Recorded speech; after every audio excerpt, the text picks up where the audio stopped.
Oke, selamat malam teman-teman semua. Selamat malam. Oke, kita Pak. udah pertemuan ketiga yang mana seharusnya teman-teman udah punya hasil penelitian ya, yang mana akan dijadikan bahan lanjutan untuk merancang karya ke depannya. Nah, namun sebelum itu, karena saya cek di Drive, banyak belum selesai ya. Jadi banyak yang belum lengkap. Jadi untuk minggu depan mungkin tugasnya cuma ngelengkapi aja ya. Di sembari itu saya jelaskan mengenai tentang basicnya dari perancangan terkait dengan logo ya kebanyakan, kemudian media-media yang bisa kita rancang untuk jadi media branding. Nah, kita akan ingat kembali tentang icon, indeks, dan simbol. Ya. Jadi ini adalah ilmu dasarnya ya dari teori Barthes semiotika, yang mana di kehidupan manusia, lingkungan kita itu penuh dengan tanda-tanda yang bisa kita baca maupun bisa kita artikulasikan. Ya. Nah, tanda ini juga banyak bentuknya. Ya. Ada yang visual, ada yang non visual, ada yang aroma, ada yang bisa kita rasakan melalui sentuhan dan sebagainya. Ya. Nah, semua tanda yang diterima oleh indera panca indera kita ya, itu bisa menimbulkan atau membawa pesan tertentu. Nah, itu udah dibahas di teorinya Barthes ya atau Peirce. Jadi banyak para ilmuwan yang udah membahas tentang sistem tanda. Nah, tanda-tanda ini disebut dengan sign. Kalau kita ingat kembali, apakah ada yang tahu artinya icon, indeks, dan simbol, teman-teman? Yang online dulu, apa bedanya icon, indeks, dan simbol?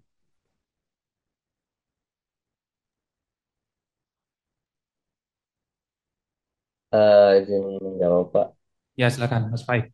Mungkin kalau icon itu kayak gambaran visual sederhana untuk penyampaian yang mudah ya. Seperti misal yang sepele itu kayak icon masuk ke WC laki-laki atau perempuan. Kalau simbol itu lebih ke apa ya, lebih ke abstrak gitu sih Pak. Jadi bukan media visual, lebih ke seni kayaknya ya. Cuman sama fungsinya. Kalau indeks sih saya sering dengar lebih ke paham ke indeks pustaka gitu sih, nggak ngerti mungkin kalau dari segi pembedaan antara ketiga ini gitu. Mungkin Oke, sih. Oke, itu bahasa yang kita pahami sehari-hari ya. Nah, ada bahasa yang lebih sederhana untuk mengartikan ini semua, teman-teman. Mungkin ada yang punya pendapat lain selain Mas Faik? Ya, silakan. Tidak apa-apa. Oke.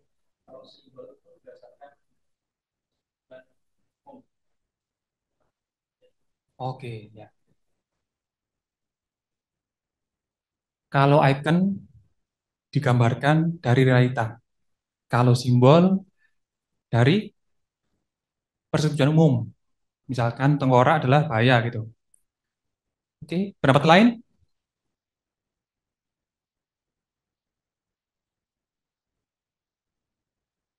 Ada lagi?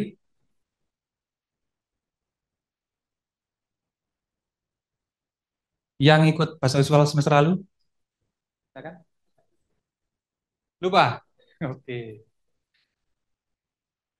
Lupa juga? Nggak ikut? Oke. Nah, lupa juga ya? Oke. Nah, ini adalah teori basicnya, teman-teman. Pengetahuan basic yang harus kita pahami sebagai perancang visual. Gimana kita nanti akan merancang karya visual jika tanda dasarnya kita belum tahu bedanya apa. Kita belum tahu apa sih artinya, kita belum tahu mana saja bagian-bagian dari icon, indeks, dan simbol. Karena adalah materi tingkat lanjutan ya, jadi nggak ada penjelasan secara tertulis di materi saya di sini tentang icon, indeks, simbol. Mungkin akan saya sampaikan secara lisan aja sebentar ya. Kalau icon ya adalah tanda yang dirancang berdasarkan kemiripan bentuk secara fisik, ya. Similarity, kesamaan bentuk secara fisik. Oke ya, icon adalah tanda yang dirancang berdasarkan kesamaan bentuk secara fisik, fisiknya. Ya. Kalau indeks adalah tanda yang dirancang berdasarkan keterkaitan sebab dan akibat. Ya. Jadi ada sesuatu yang terkait di dalam tanda tersebut. Itu kalau indeks. Tanda yang dirancang berdasarkan keterkaitan sesuatu bisa sebab akibat. Misalkan teman-teman di ruangan entah di rumah di sini ya, melihat ada orang lewat di depan sini banyak pakai mantel dan basah. Tandanya apa? Di luar hujan, berarti ada hujan. Teman-teman akan melihat asap ngebul dari luar situ. Berarti di luar ada perang bakar-bakar, ada api ya. Jadi keterkaitan tanda tersebut dengan apa yang diwakilinya. Ya, masih bingung? Gimana? Tanda orang kepleset. Iya bisa, bisa. Hmm. Itu adalah tanda yang dirancang untuk indeks, kategori indeks. Ya. Atau ketika teman-teman melihat eh, icon atau lampu di HP berwarna merah berkedip, merah berkedip. Artinya apa? Habis baterai. Itu disebut dengan icon. Icon. Sorry, sorry. Indeks ya. Indeks. Nah, indeks ini bisa dirancang menggunakan icon, bisa juga dirancang menggunakan simbol. Ya.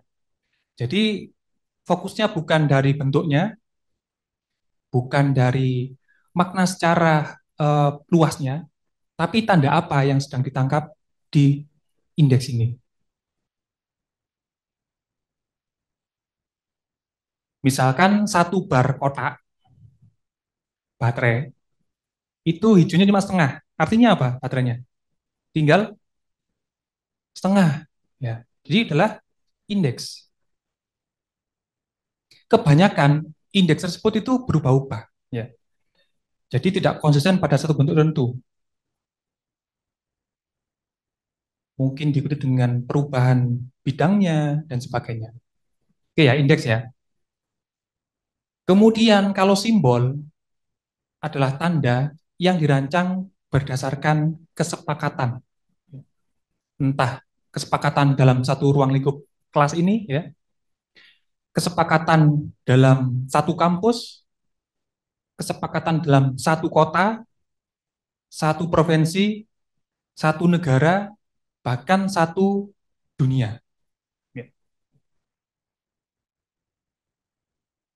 Kalau di daerah kita ya ada bendera warna kuning dan simbol plusnya.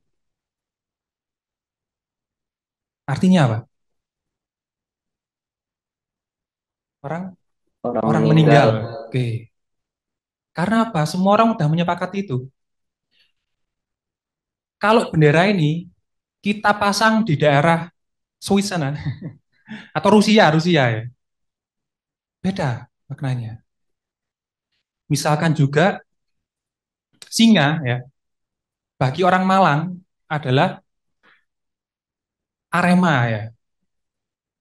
Tapi bagi orang Afrika sana Ya biasa aja, singa-singa.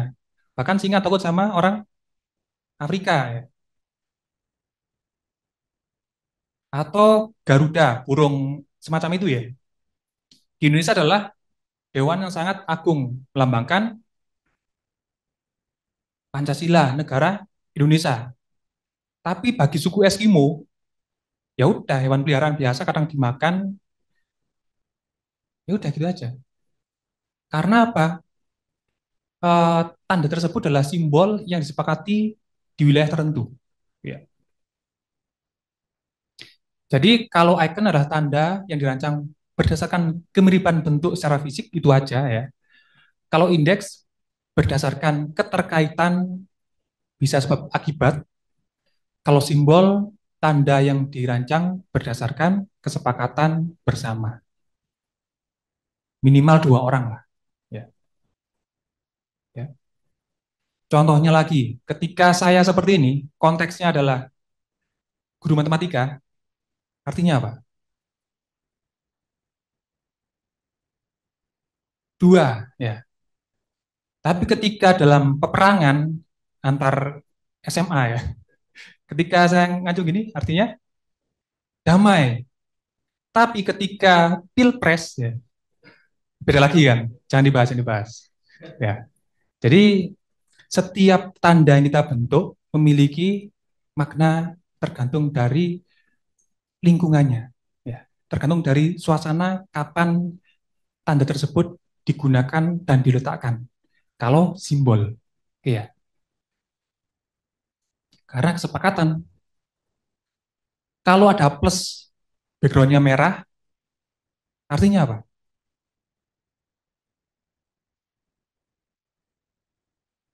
Swiss, apalagi kota ya.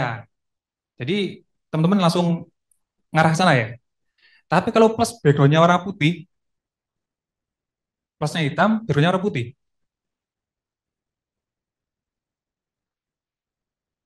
Ya, orang meninggal juga. Kuning juga sama ya. Oke, kalau backgroundnya putih, plusnya warna merah, rumah sakit. Oke, apa? Kotak medis, Palang Merah Indonesia. Ya, jadi setiap simbol dengan warna berbeda akan punya makna yang berbeda juga. Jadi di semua ini teman-teman, yang paling rumit adalah merancang apa? Merancang apa?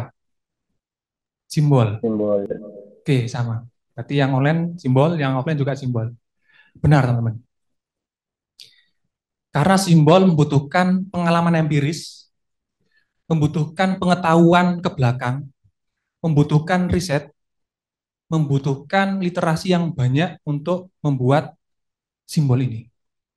Bahkan juga ada ilmu psikologi yang digunakan dalam merancang simbol. Ya, ya paling mudah adalah psikologi warna ya, yang kita gunakan untuk merancang simbol. Tapi kalau icon udah kita niru bentuk aslinya aja. Jadi indeks kita ikuti aja. Nah, di dalam indeks menggunakan icon dan simbol sebagai bentuk yang menyampaikan pesannya. Oke, ya silakan.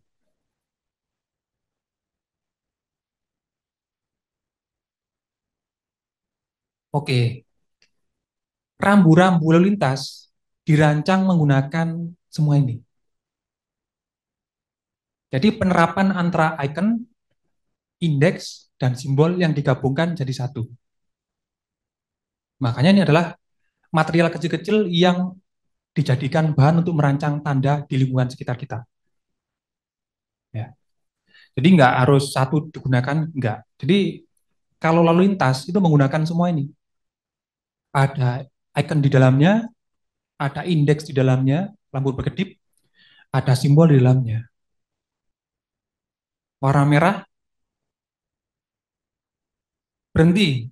Tapi kalau depan toko ada tulisan geprek bakar warna merah, apakah harus berhenti? Enggak. Nah, jadi seperti itu.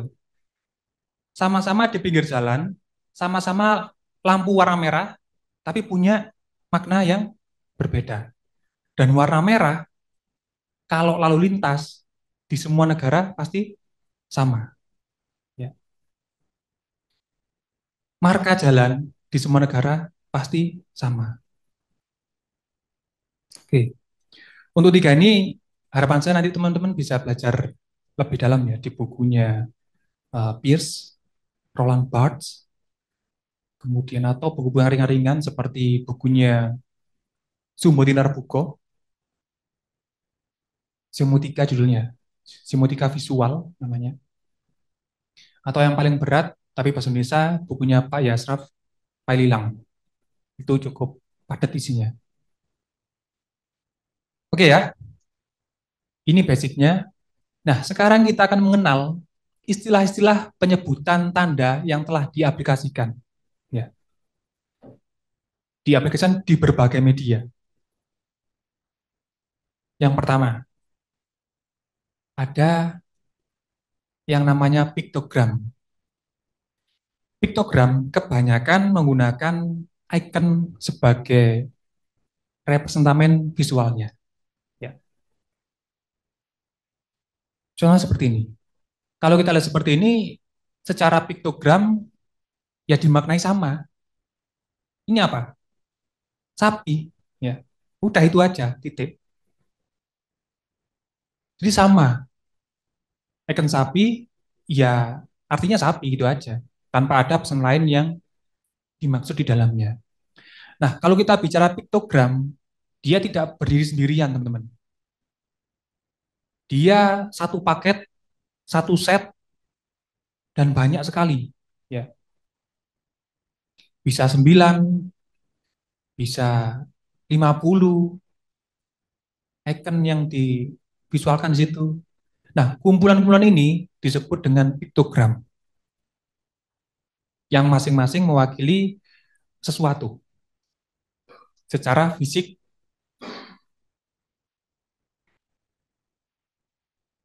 Itu yang satu. Nah, kemudian ada yang namanya ideogram. Ya. Kalau ideogram kebanyakan menggunakan simbol untuk representamen visualnya. Ya. Seperti ini contohnya. Kalau di sini yang warna biru adalah hujan. Ya. Yang di sini tidak, no, tidak boleh, dilarang. Ya. Jadi beda dengan piktogram tadi. Kalau ini dibaca secara piktogram, mungkin orang menganggapnya adalah air ya. Dan ini adalah awan, gitu kan. Tapi sementara itu di sini bacanya bukan secara piktogram, melainkan ideogram. Contoh paling mudahnya ini, paling mudahnya. Jadi kalau piktogram, makna dari gambar yang ini, ya udah apel gitu aja. Kalau yang ini secara piktogram mungkin artinya adalah kaca pembesar, loop, ya. Tapi secara ideogram, ini artinya adalah riset, mencari, menemukan, membesarkan, mengecilkan, ya. Itu secara ideogram. Secara piktogram namanya adalah kaca pembesar. Sama ini juga, apel ini ketika disebut piktogram adalah apel biasa. Tapi ketika ini dilubangi separuh ya, bukan separuh, di bekas gigitan, mungkin orang anggapnya adalah apple komputer. Ya, itu secara ideogramnya. Kedua ini bisa diikuti ya teman-teman ya, untuk pemaknaannya. Nah, kemudian ada yang namanya logo mark. Logo mark di sini adalah tanda yang mewakili nama tidak dapat dibacakan, ya, atau tidak dapat diartikulasikan secara lugas. Ya, biasanya mewakili perusahaan di sini tanda mewakili sesuatu yang digunakan untuk komersil, kebanyakan itu. Oke, itu kalau logo mark. Nah, kemudian ada yang namanya logogram. Dia menggunakan type atau tulisan di dalamnya ya, atau bahkan gabungan dari eh, bidang tertentu ditambah dengan type tertentu, akhirnya bisa dibaca. Ya, tanda yang mewakili sesuatu dapat dibaca atau diartikulasikan secara langsung. Orang nggak perlu mikir itu apa, bisa dibaca langsung. Bisa angka, bisa inisial, inisial ya, A, B, atau HB, S, dan sebagainya. Bisa angka juga. Jadi hal ini dibaca secara konsisten di semua negara. Mungkin adanya berbeda ya. Ada yang Coca-Cola, ada yang Coca-Cola. Intinya sama ya, bisa dibaca. Itu yang keempat. Nah, kemudian ada yang namanya ambigram. Ambigram adalah tanda yang dirancang dengan menggunakan metode kaligrafi di sini ya, seni menghias tulisan. Kalau di bahasa ini, ambigram ini banyak digunakan untuk keperluan logo, ya, perancang logo, dapat dibaca dari berbagai sisi, apalagi 180 derajat ya,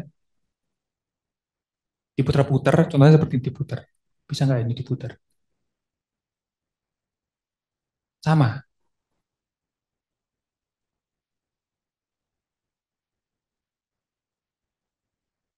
Nah, ini disebut dengan ambigram. Nggak harus tulisan lengkap, nggak. Sekarang A sama U pun boleh. Intinya tetap bisa dibaca, namun secara bolak-balik, rotate dari berbagai sisi ya. Nah, ingat-ingat teman-teman, kalau ada gramnya, berarti tanda yang dapat dibaca. Ya. Tapi kalau logo mark, ya udah tanda yang mungkin sulit dibaca, membutuhkan pengalaman empiris lebih mendalam untuk membaca itu. Oke ya, tahu bedanya ya. Logo mark, logogram, dan ambigram. Oke. Nah, berikutnya ada yang namanya fonogram. Handphone, phone ya. Tanda yang masing-masing mewakili sebuah bunyi atau dapat disuarakan oleh manusia, oleh bantuan alat. Ada yang tahu contohnya? Apa?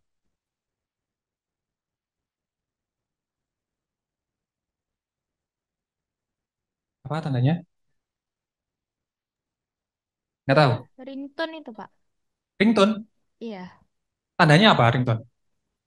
Suara kalau misalkan HP tertentu kan kalau ada notifikasi Instagram tuh bunyi pingnya tuh beda gitu dari yang lain gitu. Oke. Tapi visualnya apa? Eh, Bentuknya apa? Simbol notifikasinya aja sih paling. Oke. Ada yang punya pendapat lain? Speaker. Tone musik. Ada lagi? Apa? Mungkin yang sering di HP Pak kayak plus minus itu masuk ya Pak buat nambahin atau ngurangin volume. Plus minus. Itu simbol atau apa? Hmm, lebih ke indeks mungkin. Atau Eh, piktogram. apa? Tuh. Nah, oke ya. Sebenarnya ini udah pernah kita lihat setiap hari ya. Bahkan sekarang pun teman-teman juga melakukan itu secara tidak sadar. Teman-teman melihat layar, melihat HP, sama aja, sedang melakukan proses itu, namun tidak bersuara. Ya, contohnya Nah, ini kan bisa kita suarakan, teman-teman.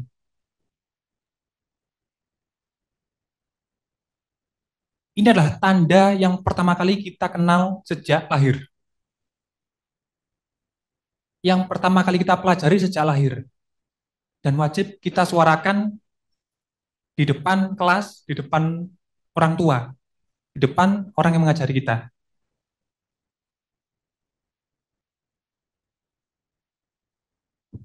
Contoh lebih lagi seperti ini, atau ada yang lebih bisa dipahami dengan mudah. Semua nada yang di sini, tanda-tanda ini, ya, nggak bergerak di sana ya. Saya.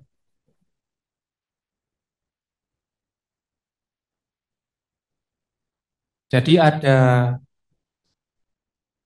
gimana cara nandai ya? Nah, gini aja ya. Nah, setiap simbol di sini itu bisa disuarakan, teman-teman. Yang suka musik siapa di sini? Yang suka main musik? Nggak ada, online.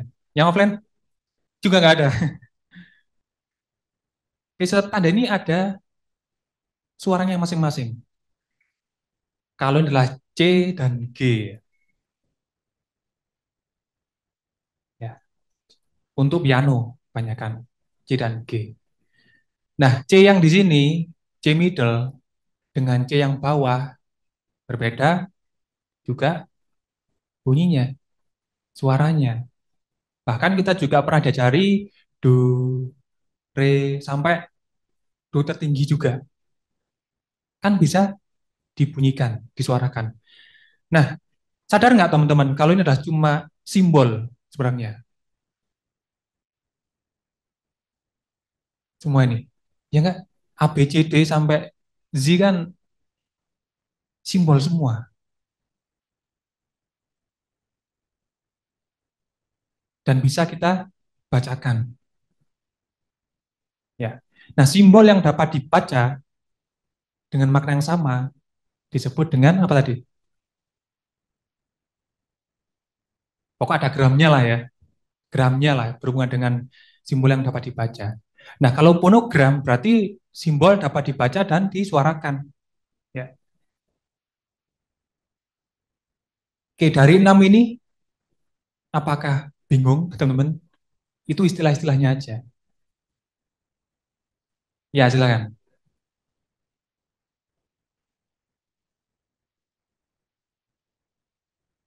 Iya, ambigram harus punya tampilan visual sama dan dapat dibaca meskipun beda sisi. Ya, dibalik-balik. Kalau tidak seperti itu, maka tidak disebut dengan ambigram. Ya udah gram biasa aja. Begitu. Lainnya ada, teman-teman? Pertanyaan?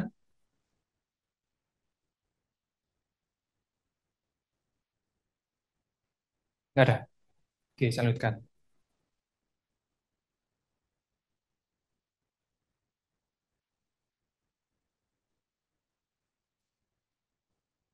Ya, ini pengelompokannya.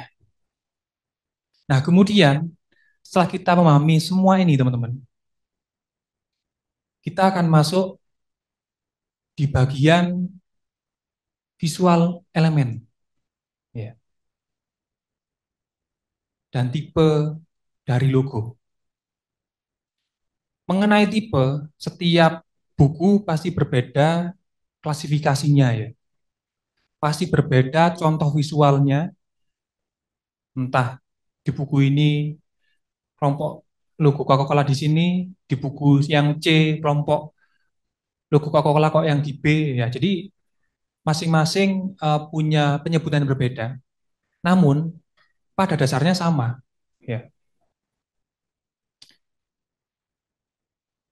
Jadi elemen visual ini banyak kita gunakan untuk membuat visual identity yang khas, yang unik, spesifik, dan yang paling penting adalah dapat dilihat oleh mata kita, ya.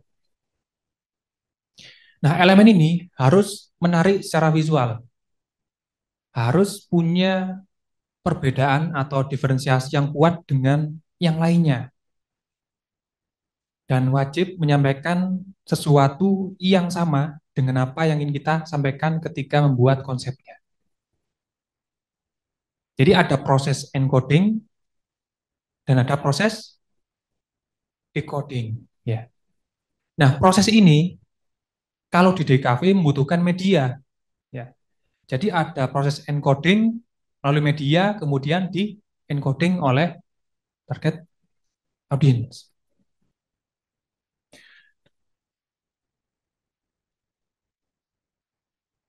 Nah, elemen visual ini ada banyak sekali, teman-teman, ya. Kalau saya sebutkan, mungkin layar ini nggak akan cukup, dan waktu kita nggak akan cukup 2 jam, nggak cukup dalam satu pertemuan, mungkin membutuhkan waktu yang sangat panjang, ya. 2 semester, bahkan lebih, untuk menyampaikan semuanya. Namun bagian yang paling penting, yang paling banyak dirancang oleh orang DKV, atau bagian yang paling dasar, intens, yang banyak dibutuhkan adalah ini, teman-teman. Jadi yang utama adalah logo, tipografi, warna, pattern, icon, atau grafisnya, ilustrasi,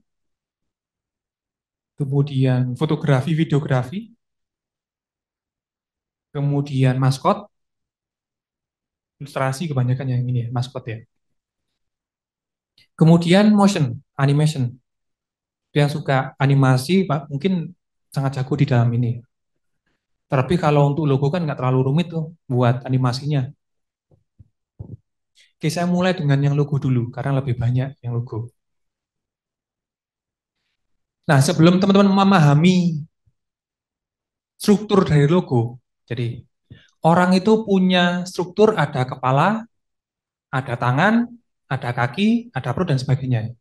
Sama, sebuah tanda untuk perusahaan, untuk identitas, itu punya struktur juga, teman-teman. Jadi ada yang namanya logogram, ya. Ada yang nyebut juga logo mark. Nah, logogram ini pasti teman-teman udah paham semua artinya. Gram, mark, ya. Dan ada logo type-nya yang mewakili sama persis artinya dengan yang atas, ya. Mungkin yang berbeda adalah yang ini. Kalau dia berdiri sendirian di dinding yang putih, mungkin beda arti juga. Tapi kalau dia berdiri di antara angka-angka atau angka setelahnya, sebelumnya, juga pasti punya makna yang berbeda. Nah, ada logogram sebagai tanda visualnya, ada logo type. Kenapa kok butuh logogram dan logo mark? Karena untuk mempersingkat sesuatu, mempersingkat pemaknaan, mempersingkat kata. Sehingga orang melihat gramnya aja, marknya aja udah tahu itu apa, ya. Nah, sama halnya dengan, ya silakan.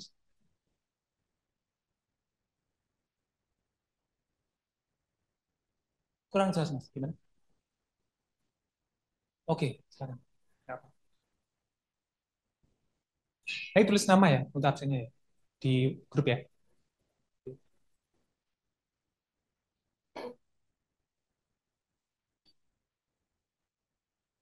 Ya, silakan.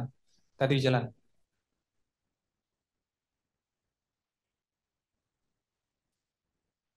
Oke. Sama halnya dengan kita merancang logo nanti ya. Ada logo mark atau logogram dan ada logo type. Dua hal ini bisa berdiri sendirian. Namun ketika udah terkenal, boleh menggunakan logo mark aja. Tapi untuk usaha yang baru rilis, tidak disarankan hanya menggunakan logo mark, karena orang akan bingung. Jadi pastikan juga ada logo tab-nya di dalam identitas visual yang teman-teman rancang.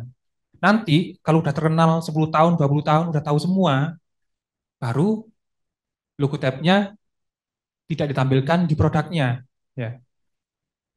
Contohnya adalah mobil Toyota. Dulu di grill depan Toyota Hebar ya. Kemudian di tahun-tahun era 2000-an digabung dia ada logo marknya, logo gramnya, juga ada logo type-nya. Sekarang di produknya Toyota, di mobilnya cuma ada logo mark aja. Karena siapa sih yang nggak tahu gitu ya. Sama Honda juga gitu. Nah, jangan sampai salah ketika teman-teman membuat sebuah identitas baru untuk usaha yang baru. Jangan sampai menghilangkan logo tab-nya. Namun pada dasarnya di perusahaannya sana, di corporate identity-nya tidak hilang Toyotanya, tidak hilang. Di surat-surat juga tidak hilang. Cuma di produknya lebih simpel aja agar tidak terlalu banyak. Oke, untuk struktur dari logo, apakah ada pertanyaan teman-teman yang online?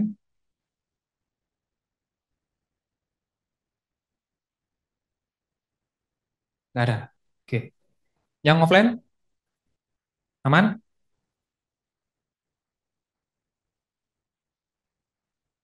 Oke, saya lanjutkan. Nah, karena kita membahas logo, jadi logo itu ada banyak, teman-teman, jenisnya. Ya, ada word marks, ada letter form marks, ada pictorial marks, abstract marks, emblem marks, karakter maskot marks, dan combination marks. Ya, meskipun kita tidak menyebutkan marks-nya, nggak apa-apa. Tapi orang kan bingung kalau nggak ada marks-nya. Terlebih di letter form misalkan. Bingung nanti. Kalau emblem kan udah jelas tuh. Pasti merujuk kepada logo ya. Kalau maskot kan otomatis merujuk pada kegiatan tertentu atau brand tertentu, event tertentu dan sebagainya. Nah, dari 7 ini teman-teman, apakah sebelumnya ada yang udah tahu pengertian masing-masing? Yang online dulu? Belum. Eh, Belum. Cuman yang maskot aja kayaknya Pak, yang Oke, familiar. maskot ya berarti ya. Maskot, semua maskot juga ya? Oke. Oke teman-teman, saya lanjutkan. Yang pertama adalah word marks. Jadi kata sebagai tanda. Biasanya dalam bentuk teks yang dapat dibaca. Ya, yaudah itu aja, tanpa ada tambahan lain.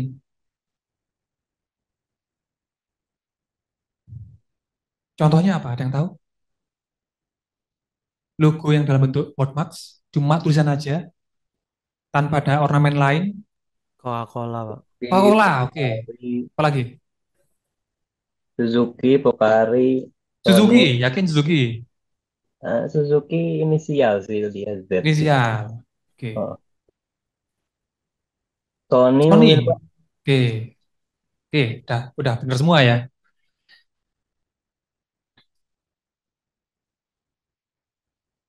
Nah, ini. Jadi fokus pada tulisan, tipografi aja tanpa ada bidang lain yang ditambahkan. Kecuali bagian dari tulisannya. Atau boleh menggunakan sistem negatif space atau penggunaan teori Gestalt di dalamnya. Ada yang tahu Gestalt itu apa? Yang Hmm, pernah ikut harusnya tahu. Apa itu Filosof Gestalt? yang bikin teori grid system gitu nggak Pak? Ah, beda.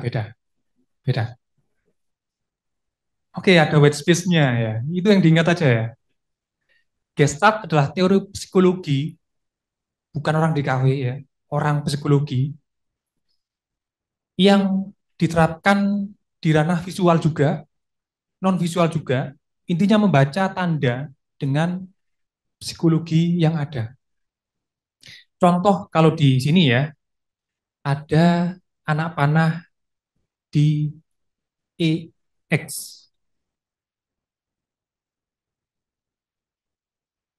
Sebenarnya nggak ada, ya, nggak ada. Cuma E dan X saja. Tapi secara psikologi Gestalt itu muncul objek yang lain di dalamnya. Kalau dari bagian Gestalt disebut dengan figur and Ground lalu principle. gimana? Figur ground principle. Figur and ground principle. Prinsip figur and ground. Bidang dan background-nya, latar belakangnya ya. Oke. Kemudian yang kedua ada yang namanya jenis letter form max ya. Letter form merupakan logo yang dibuat dengan menggunakan satu atau dua inisial dari nama perusahaannya. Ya. Sudah dibentuk atau didesain sedemikian rupa dan ada elemen utamanya yang dimodif mungkin ya sehingga punya ciri khas tertentu. Ada yang tahu contohnya? McD. Oke. Lagi Netflix, Netflix. Netflix. Netflix. Masih di mana? N-nya itu, Pak. N-nya. Oke, N-nya ya. Oke, betul. Suzuki tadi, Pak. Honda, Suzuki tadi. Suzuki. Honda tadi. Oke, betul semua, teman-teman. Nah, it's be. Nah, akan tetapi teman-teman, itu kalau dilihat dari struktur pembaca atau inisialnya. Tapi di Unilever ini itu boleh masuk di kelompok lain. Ya. Di Adobe juga boleh masuk di kelompok lain. Tergantung dari eh, tampak mana yang dilihat oleh audiensnya. Ya. Karena apa?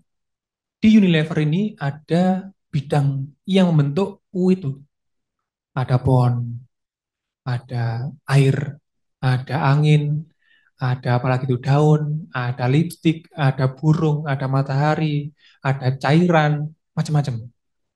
Ada kromosom, biologi ya, ada gen, macam-macam.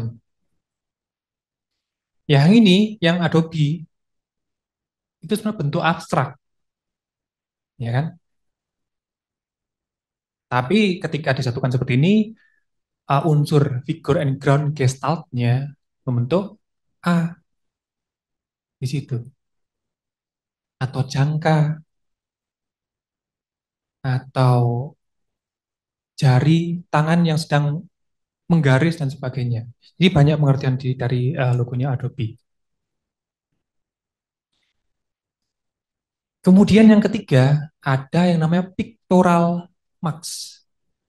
Picto ya, piktografi, piktogram. Jadi kalau logo dalam bentuk pictorial marks merupakan logo yang dibuat menggunakan simbol boleh, icon boleh, siluet boleh, tentunya yang unik. Ya, tentunya berkaitan dengan identitas perusahaan atau visi misinya, atau harapannya, atau melambangkan apa di dalamnya. Kebanyakan kalau bicara pictorial itu tidak ada ekspresi di dalamnya. Ya, tidak ada ekspresi dalam pictorial kebanyakan. Ya udah, sekedar bentuknya aja tanpa ada ekspresi yang disampaikan. Tidak ada ekspresi senang, ekspresi sedih, bahagia dan sebagainya. Contohnya apa? Apple. Adidas, Apple, Nike. Apakah itu pictorial? Eh, Pixar, lampu, oke. Jadi menyerupai sesuatu yang ada di lingkungan kita. Piktogram tadi, keywordnya, kata kuncinya itu. picto atau icon, menggambarkan bentuk secara fisiknya. Contohnya adalah ini teman-teman, kerang, jendela, burung, kemudian apple, buaya ini ya. Kalau buaya ada ke kiri, Lacoste. Kalau ada ke kanan, apa? Crocs bukan, Pak. Crocs, crocodile. Ya, jadi banyak, banyak, banyak brand yang menggunakan ini, hewan ini. Nah, ini juga bisa masuk di tempat lain, teman-teman, sesuai dengan pemahaman perancangnya ya, atau penggunaan ketika dicetak. Misalkan yang shell ini bisa juga masuk di emblem ketika dicetak menggunakan material besi dan sebagainya. Oke. Berikutnya ada yang namanya abstract marks. Jadi nggak jelas itu bentuk apa ya. Tidak mewakili benda di lingkungan kita secara langsung. Ada yang tahu contohnya? Nike. Oke. Yamaha, logonya Yamaha. Yamaha. Oke, Yamaha. Terus Apa lagi? Adidas. Adidas. Oke, betul Pepsi, semua. Pak, Pepsi. Pepsi. Nah, tapi yang Pertamina ini mungkin mungkin bisa mewakili P. Ya, masuk di apa tadi kalau P? Letter form Max. Ya, betul. Oke, mudah ya berarti ya. Kemudian ada yang namanya logo emblem. Awalnya emblemnya adalah teknik teman-teman, teknik untuk mencetak tanda dalam satu bidang yang utuh. Ya. Namun seiring dengan perkembangan teknologi desain grafis, juga banyak logo yang disebut dengan emblem. Emblem adalah dis logo yang berdiri dalam satu bidang tidak terpisah. Ya. Dalam satu pulau ada bagian-bagian bidang-bidang lain yang tinggal di dalamnya. Makanya nggak bisa dihilangkan background-nya. Kebanyakan seperti itu.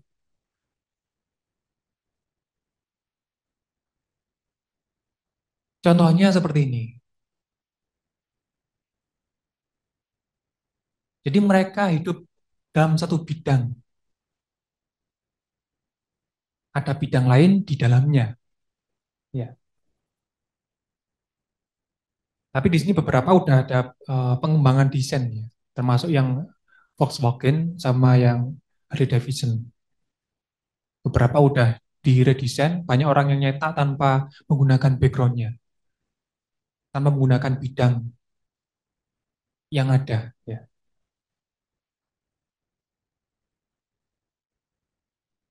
Jadi meskipun dicetak, ditempelkan di bidang warna lain, warna putihnya ini nggak akan hilang, tetap warna putih, nggak akan lubang dia. Ini pun nggak akan lubang.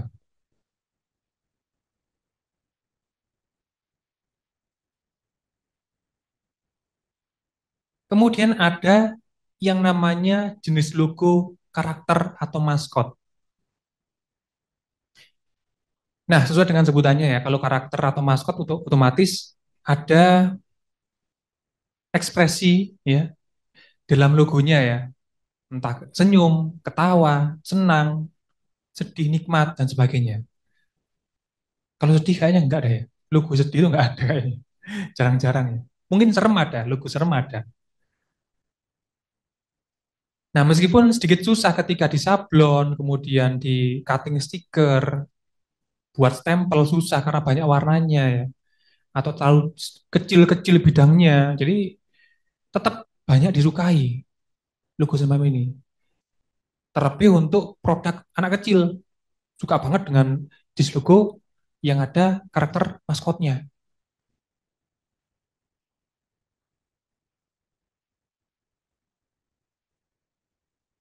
Contohnya apa, teman-teman? Keprek Benzu, oke, betul. Hokben, Hokben, oke. Apalagi? Michelin, LG, ya, betul.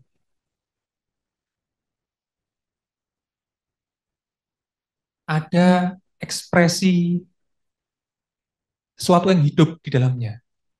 Beda ya dengan pictorial tadi ya. Pictorial tidak menampilkan ekspresi. Tapi di sini ada bidang atau yang disebut dengan ilustrasi ekspresi yang hidup tentang seseorang, menyerupai orang, punya tangan, punya kaki, ya, punya ekor mungkin, tapi ada ekspresinya. Makanya disebut dengan maskot. Bisa mempengaruhi orang secara psikologis bahwa produk ini adalah menyenangkan, enak sekali nih katanya. Nih, bahagia sekali makan KFC. Wendy's, Hokben, Starbucks, Michelin. Ya, meskipun ini adalah kumpulan ban, ya, tapi dia ada ekspresinya, ada gesturnya. Gesturnya ngapain dia? Itu juga bisa mewakili. Nah, ini juga bisa masuk di logo kombinasi, teman-teman, yang ini, yang Michelin sebenarnya. Yang ini juga bisa masuk di apa tadi? Em, emblem juga bisa sebenarnya. Tapi karena yang paling menonjol adalah ekspresinya, ada maskot di dalamnya, maka paling tepat dimasukkan di kategori maskot. Ada juga yang namanya logo combination. Kombinasi dari semua tadi, campur-campur, digabung-gabungkan, ditempel-tempelkan, bahkan overlapping ya. Ada yang tahu logo apa?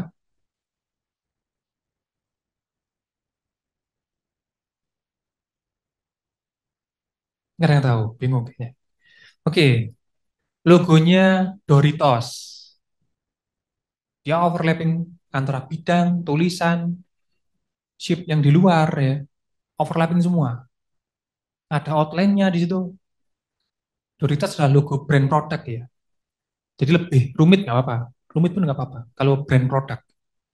Ada Burger King, jadi antara type-nya, kemudian shape, bidangnya dicampur. Jadi overlapping di sini. Boleh di antara ya. Bahkan birunya ini juga overlapping di logo type-nya. Mastercard yang lama, ada Sidonya juga. Ini pun masuk sini ternyata. Kombinasi dia. Nah, ada bidang, ada figuran ground, Lacoste juga.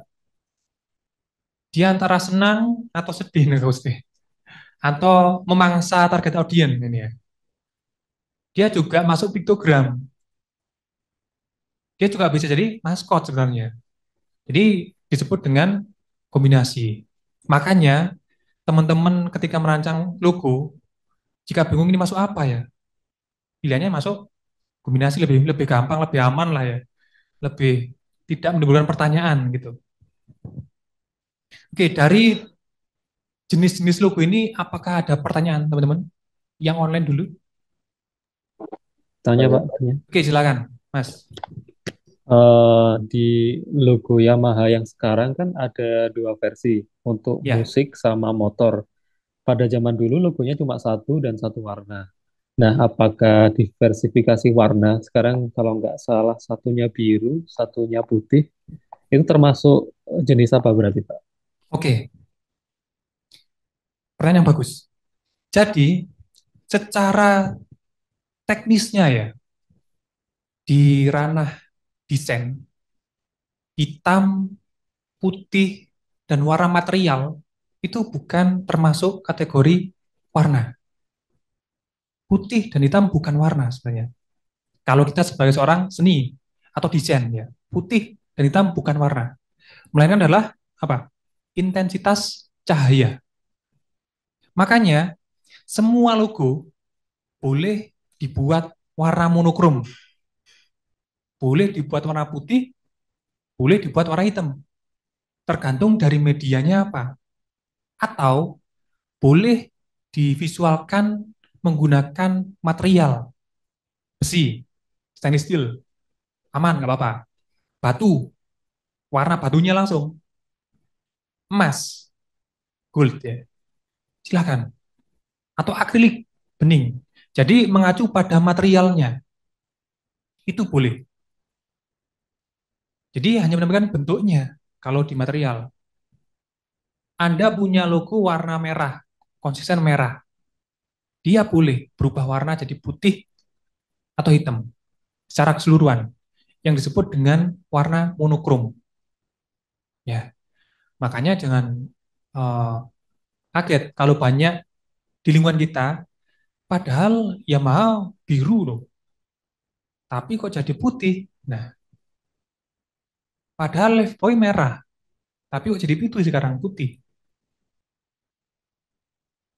Nah, semua logo ini bisa dijadikan warna putih jauh lebih baik atau monokrom ya, bukan putih aja ya, lebih baik.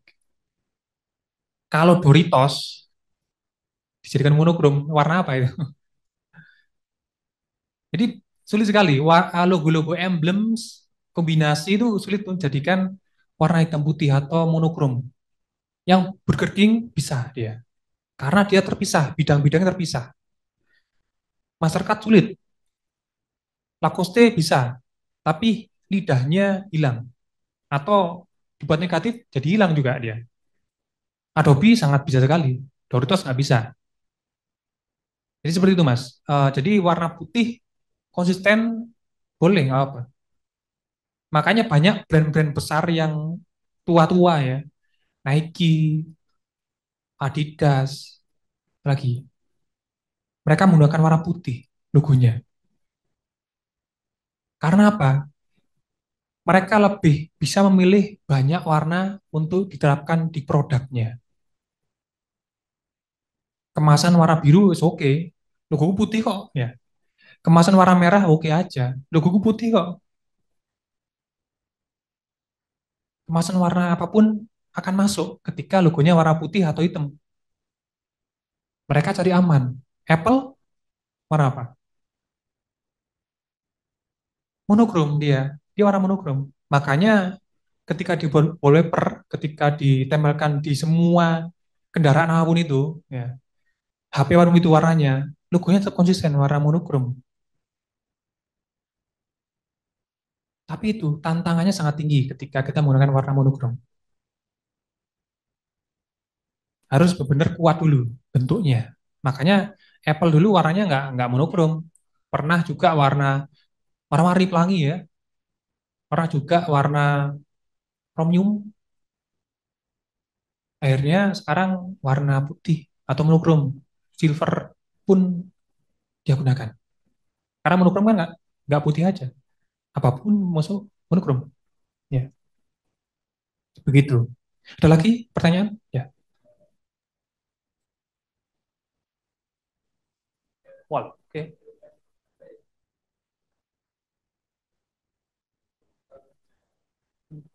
Tem. Oke.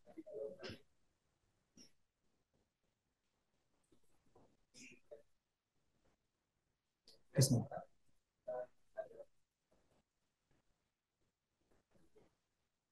Oke.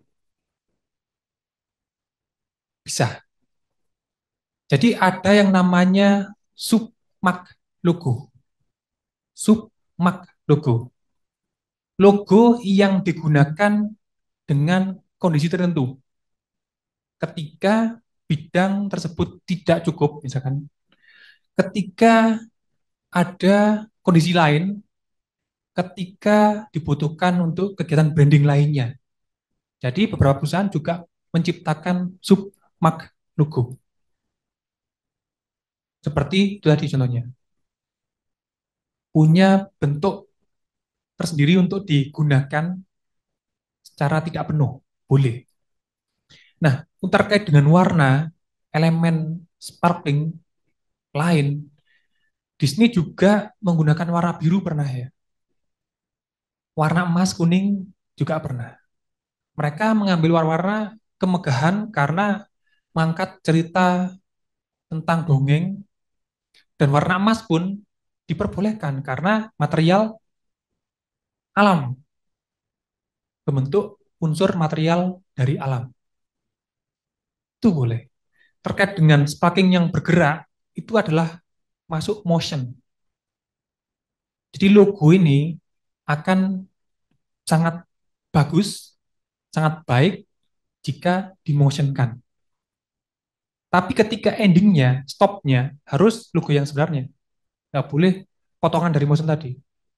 Harus poin akhirnya. Di end time-nya harus seperti ini. Ketika on progress, di play awal boleh menggunakan motion. Tapi endingnya harus sesuai dengan logo. Gitu ya. Oke. Ada lagi? Izin bertanya Pak. Ya, silakan. Eh, jadi kalau misalnya, misal kalau yang digambar sini kan gampang ya dilihat, ada Adobe dengan huruf R ya, sama Burger King dengan huruf R. Nah itu kan ada kayak copyright gitu ya Pak. Itu kan saya lihat agak random di logo-logo. Nah, itu ada syarat tertentu nggak sih Pak untuk nempelin itu? Oke, ada. Jadi ada regulasi tertentu yang dikeluarkan oleh badan pemerintahan dan hak cipta. Ya. Contohnya adalah R, register. Dia terdaftar secara merek perdagangan internasional. Atau ada yang TM, trademark. Jadi dia juga terdaftar secara perusahaannya ya. Perusahaan terdaftar secara trademark. Ada juga yang C, copyright. Berarti segala aset di dalamnya itu memiliki copyright yang tinggi, termasuk logonya juga. Barang siapa yang mengambil logo tersebut bisa dipidanakan. Kalau register udah di atas, C. TM bisa di bawah R, atau di antaranya. C dan R, gitu ya. Berarti R adalah bisa disebut dengan regulasi tertinggi, tergantung negaranya sih, di mana. Ya. Kalau di Amerika R kebanyakan untuk produk ya, register, udah terdaftar dan udah bayar pajak mereka. Makanya Adobe di Indonesia sangat mahal. Tidak kalah juga orang Indonesia, banyak yang buat cracknya ya, buat cheatnya. Jangan ini direkam nanti didengar oleh orang teknologi ya. Oke, ada lain yang lain pertanyaannya? Kalau dynamic logo, Pak. Gimana? Dynamic logo. Dynamic. Hmm. Contohnya logo apa? Google nih, kadang dia kan untuk beberapa bagian tertentu kan dia di search engine-nya sendiri kan ngerubah logonya full kan. Jadi kayak Oke, mungkin perwakilannya jadi apalah huruf-hurufnya. Jadi cuman kita sebagai eh melihat ya pengamat itu kayak oh ini masih kelihatan Google-nya atau bahkan masih bisa dibaca ini Google gitu. Loh. oke. Jadi seperti yang sampaikan tadi di awal, perusahaan boleh menganeh-anehkan logonya ya. Menganeh-anehkan logonya ketika sudah memiliki brand awareness di target audiensnya. Berarti udah melekat di kepala target audiensnya. Udah punya ingatan yang kuat di kepala target audiensnya. Makanya setiap brand yang sangat familiar, terkenal, mereka juga punya semacam submak logo yang secara dinamik berubah visualnya, diwakili dengan bidang-bidang tertentu, gambar tertentu, atau animasi tertentu untuk mewakili setiap elemen struktur logonya. Itu boleh untuk brand-brand yang mudah terkenal dan memiliki brand awareness di mata pelanggannya. Kalau Anda punya logo baru, besok menggunakan logo orisinilnya, aslinya, kemudian bukan menggunakan dynamic logonya, orang akan kacau. Ki logo apa ya? Beda brand apa ya? Jadi gitu. Jadi pastikan ketika Anda merubah logo secara dinamis, dynamic logonya, merubah susunannya, harus punya brand awareness dulu bagi target audiensnya.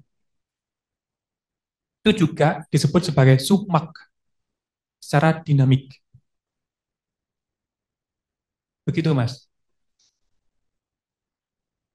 Oke. Yang offline,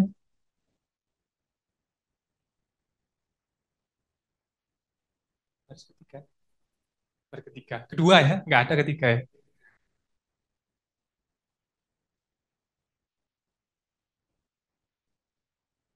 Ya, nggak apa-apa, nggak apa.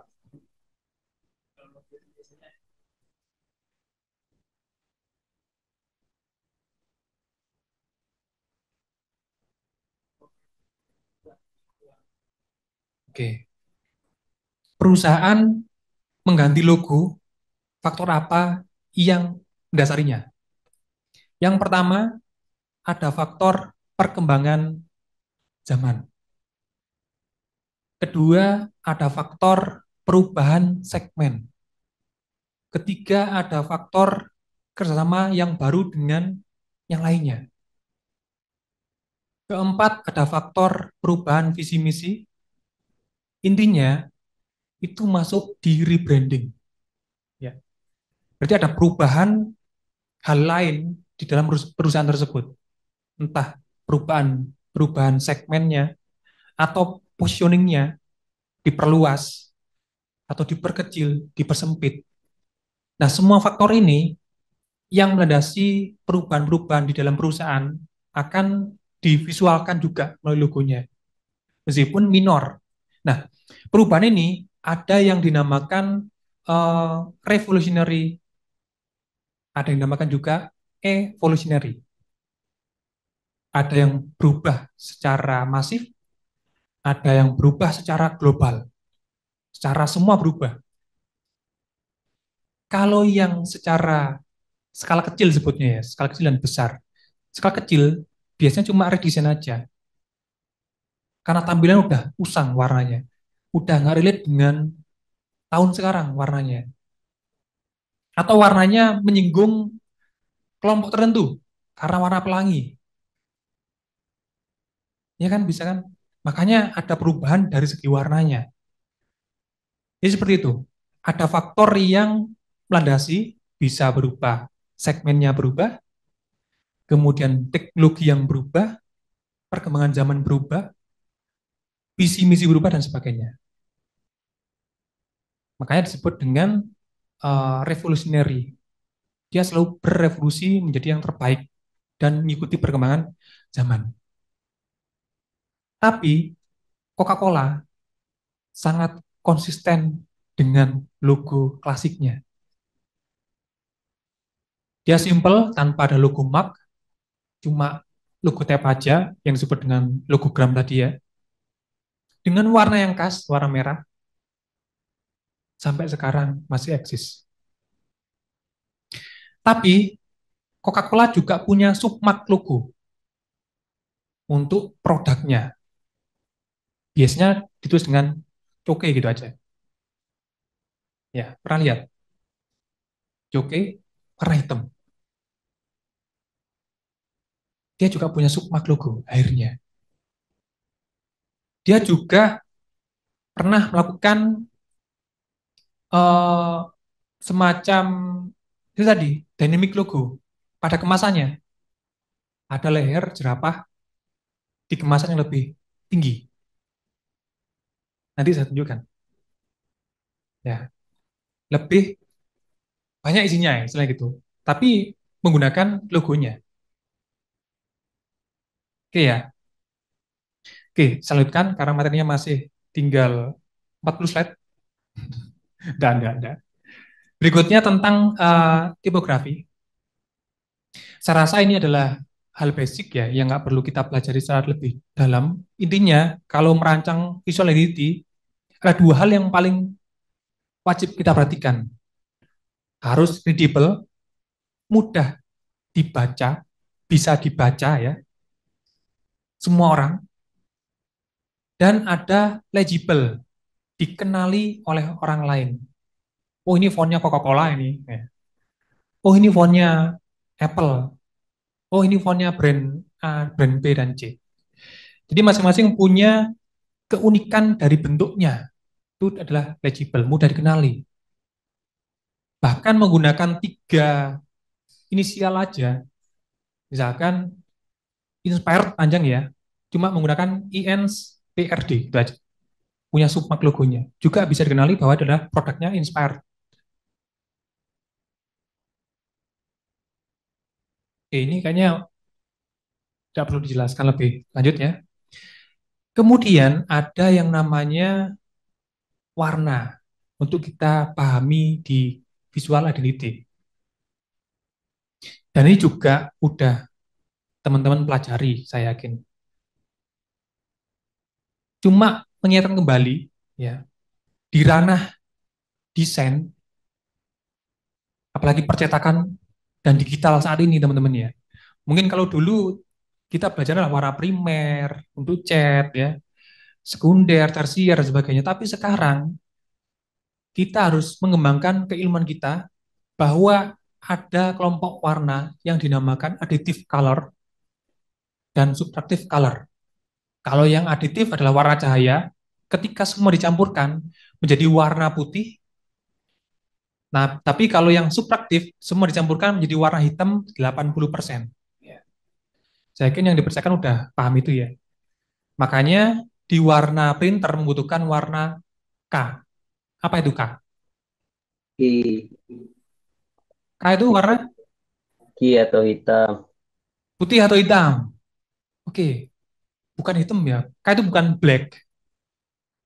K adalah key, kunci warna. Untuk printer UV, misalkan, dia ada putihnya. Dia punya warna putih untuk printer UV. Dan ada hitamnya juga.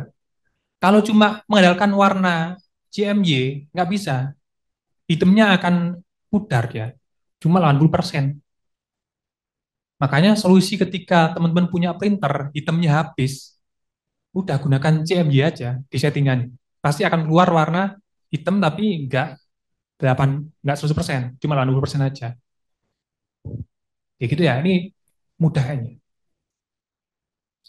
Makanya ketika saya tebak-tebakan, warna merah campur warna hijau jadi kuning itu kan manis sekali untuk warna aditif. Ya, nih. Warna hijau tambah biru jadi cyan.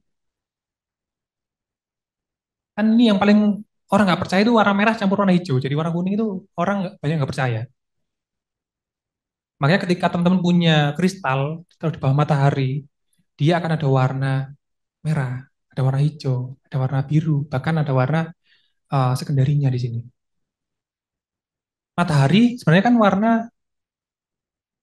aditif, punya semua warna di dalamnya, tergantung dari reflektornya. Ya, makanya ada yang sinar UV, UVB, UVA, banyak ya. Karena matahari punya banyak warna di dalamnya.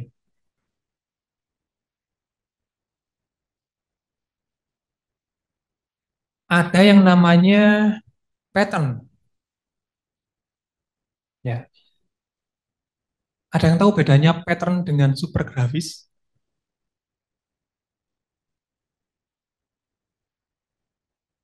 Eh, Super grafis. Ya, silakan. Kayaknya kalau pattern tuh yang kayak banyak gitu, Pak. Jadi kayak membentuk Oke, satu ini. kalau super grafis, Per grafis tuh kayak orang lihat aja udah langsung tahu gitu kan, kayak logonya atau tulisannya gitu. oke. Jadi kalau pattern adalah bidang yang diaplikasikan secara berulang, ya, di berbagai media. Entah bentuk diciptakan berbeda dengan logonya, atau bahkan logonya jadi pattern. Itu juga disebut dengan pattern. Tapi kalau super grafis adalah shape, bentuk-bentuk yang diletakkan secara konsisten, meskipun tidak berulang dalam satu bidang. Bingung nggak?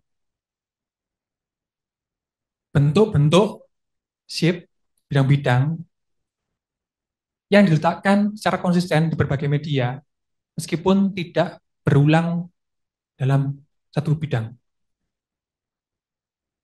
Misalkan, dalam map merchandise Tupperware atau apa itu, tempat minum,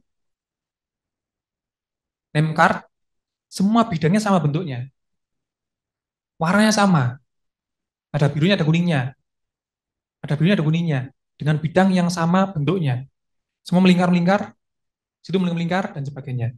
Seperti di stationery kit kemarin, itu disebut dengan super grafis, tapi tidak berulang dalam satu bidang, cuma konsisten di berbagai media. Tapi kalau pattern, dia akan berulang dalam satu bidang. Oke ya. Nah ini contohnya, Louis Vuitton. Ada lagi nih, bahkan diterapkan di produknya, ya. Di kemasannya juga boleh. Gucci. Nah, kemudian ada ikonografi. Kalau disebut dengan ikonografi, berarti di sini punya kesamaan satu set yang sama ya. Kumpulan dari icon-icon yang dibentuk secara konsisten. Dari teknisnya sama. Warnanya mungkin disamakan. Jadi ada kesamaan di antara semua kelompok icon. Semua monoline di sini. Tidak ada yang shape full. Full dalam satu bidang. Di blok nggak ada. Semua menggunakan monoline. Ini juga ada yang digunakan untuk kegiatan branding, city branding ya. Yang rancang adalah dosen pembimbing saya dulu, orang Jogja ya, dosen DKV, udah doktor gelarnya, udah guru besar ya. Namanya Pak Sumbo Tinarbuko. Dia membentuk tim, saat itu membuat logo Jogja beserta elemen visual lainnya ya. Kemudian saya dapat kesempatan dibimbing oleh beliau ketika tugas akhir. Orang branding mungkin nanti ketika TA ya akan sering baca bukunya Sumbo Tinarbuko. Dan karya saya juga dimasukkan di bukunya yang ke-10 akhirnya. Tulisan saya. Udah jam 8 aja. Cepat sekali jamnya. Seperti ini contohnya, agak saya percepat ya. Nah, kemudian ada yang namanya ilustrasi ya. Ini banyak diterapkan di kemasan, di produknya dan sebagainya. Juga boleh teman-teman. Nah, contohnya kalau ilustrasi kemasan, boleh ilustrasinya berbeda, boleh. Tapi pastikan layoutnya sama. Beda rasa, beda warna, beda ilustrasi, tapi pastikan layoutnya sama. Komposisi dari gambar makanannya, komposisi makanannya apa aja, nama, rasanya, itu, jadi semua sama komposisinya. Dan letak logonya juga sama di atas. Ya, beda boleh nggak ilustrasinya? Beda layout.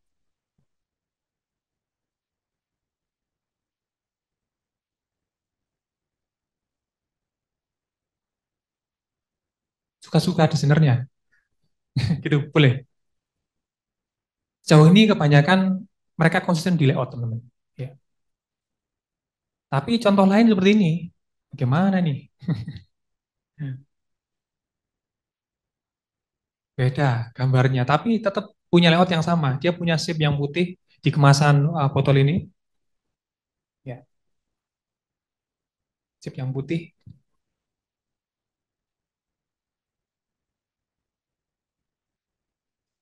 Kalau untuk kemasan, ya. Kalau untuk produk, ya bebas.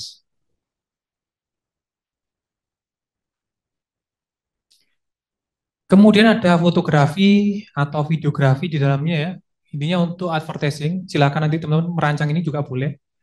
Rancang fotografinya yang suka fotografi.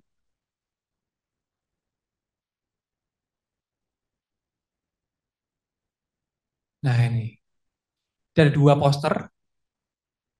Saya mau tanya teman-teman, mana poster yang sebagai media informasi?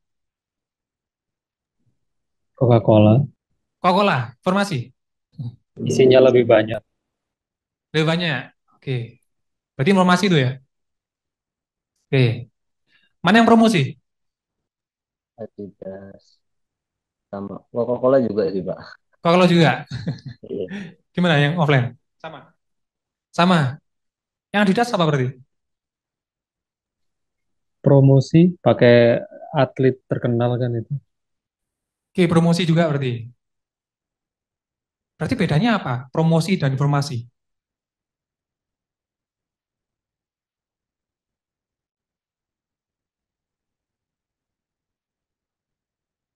Sebagai media informasi, sebagai media promosi, sebagai media untuk menciptakan brand image dan brand awareness, bedanya apa? Eh, Kalau mungkin informasi lebih ingin menyampaikan pesan. Kalau misalnya promosi eh, menarik apa ya, nggak terlalu ke pesan. Yang penting kayak ini produk silakan dibeli gitu, kayak ngenalin kalau ini dibutuhkan. Oke, jadi ada hal yang menarik minat konsumennya, ya. Kalau promosi ini, kalau yang Adidas ini mana yang menarik konsumen yang mana, yang mengajak yang mana, persuasifnya di mana? Atletnya sih. Kalau pakai Adidas kita sudah jago atletnya. Oke, keren gitu ya. Itu brand awareness atau media informasi atau promosi? Oke, ya bingung ya. Saya rasa semua teman bingung.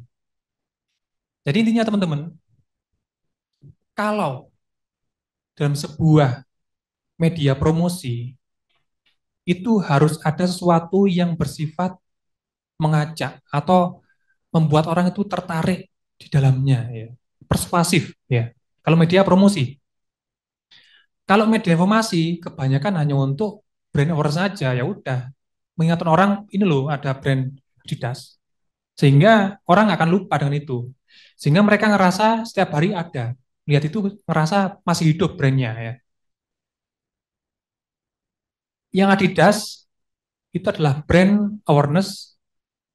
Ini adalah brand sport yang paling tahan lama. Informasi atau promosi? Informasi ya, Informasi informasi. Tapi yang Coca-Cola, dia mamerin, ini loh lebih banyak isinya. Orang lebih tertarik, wah lebih banyak nih, beli yuk. Jadi ada tagline yang baru disematkan dalam sebuah poster. Contohnya kalau topi Nike, sebagai media informasi, cuma nampirin logo aja. Udah, informasi bahwa ini adalah Nike. Tapi, kalau sebagai media promosi merchandise, topi Nike ada tulisan just do it, tagline-nya. Ngajak orang untuk, ayo, gitu loh, kan ya. Jadi seperti itu. Sama teman-teman, nanti ketika membuat media, jangan salah.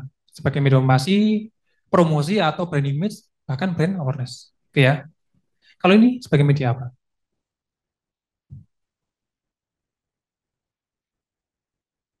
Promosi. Promosi.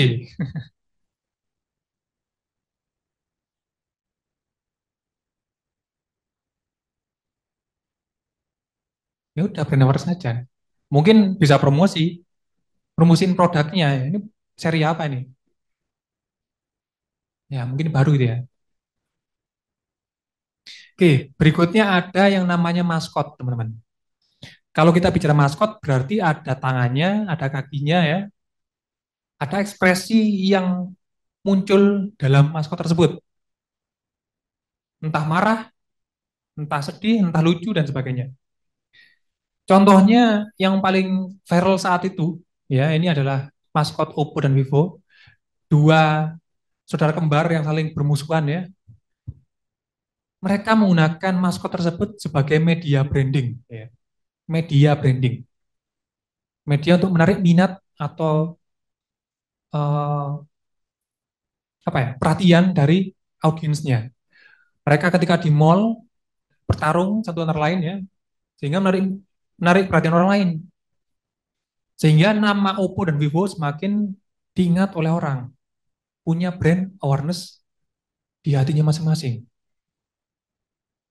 Oke, ini juga ya SEA Games 2018.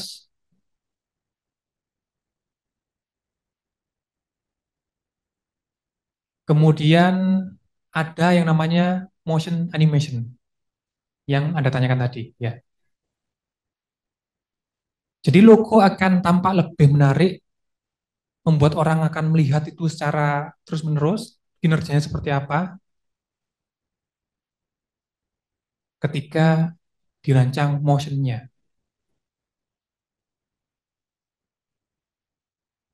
Ini sangat mudah ya buatnya ya. Jadi saya yakin teman-teman nanti bisa buat seperti ini. Berikutnya seperti ini. Untuk Google tadi yang ditanyakan oleh Mas Arham kayaknya ya. Orang pun tahu itu Google. Secara dinamik. Atau yang paling mudah lagi untuk dibuatnya seperti ini.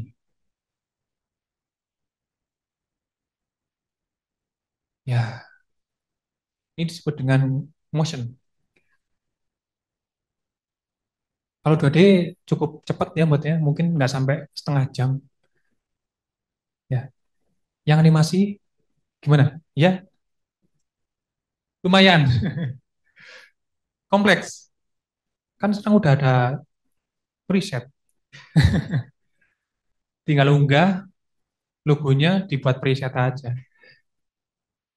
Tapi kalau untuk setiap bidang ini harus satu. Kalau preset kan dia kepotong logonya, motong logonya ya. Oke, itu yang saya sampaikan untuk minggu ini teman-teman. Dari semua ini, apakah ada pertanyaan yang online dulu?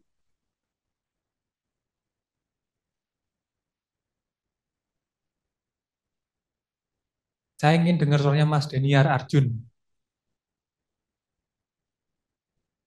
Ada pertanyaan, Mas?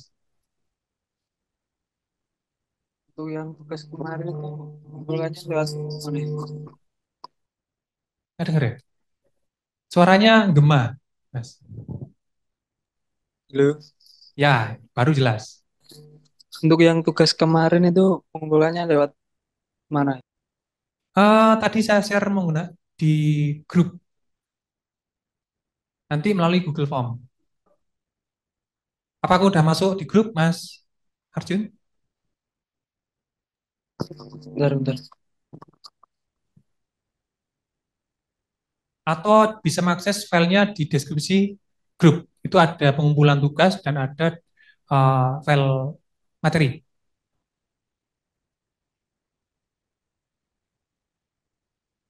Oke. Belum masuk grup kayaknya. Oh, udah masuk grup. Ya, nanti silakan WA saya. Nanti kita masukkan grupnya. Oh iya, iya. Terima kasih, Pak. Oke. Lainnya teman-teman yang online?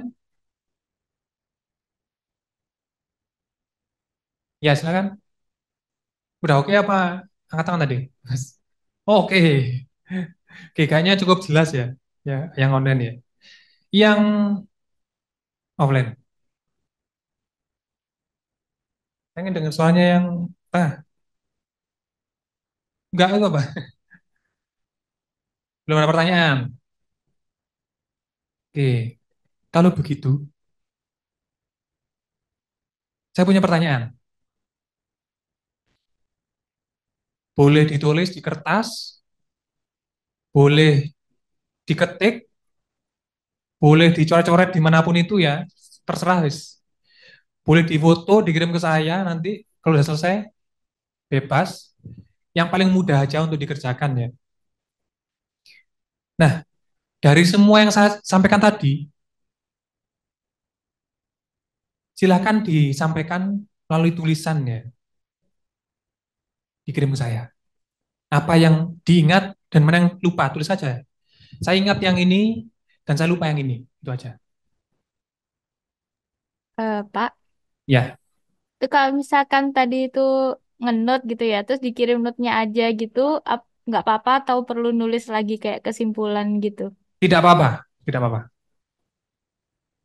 Atau disimpulkan sedikit gitu nggak apa. Atau itu pun juga bisa menjadi bukti bahwa Anda mengikuti. Jadi maksud saya gini, saya nggak butuh tugas yang perfect, ya. Melainkan saya ingin teman memahami. Yang paling utama adalah memahami, bukan menyulitkan Anda. Oke, Pak. Itu batas waktunya kapan ya? Bebas. Yang penting nanti saya menerima respon dari teman-teman, mana bagian yang perlu saya sampaikan lebih detail lagi nanti di materinya.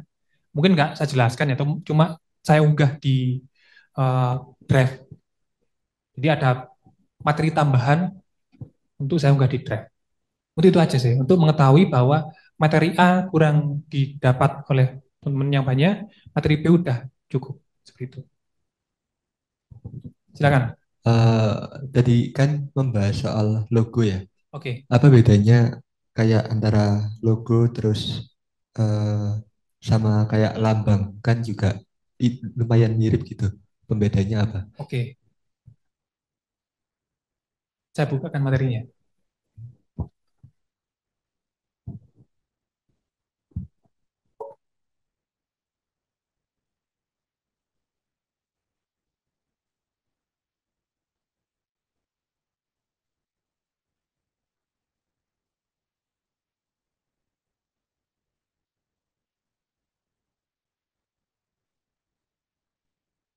Gini. Oke. Lambang Indonesia apa? Burung Garuda. Apalagi?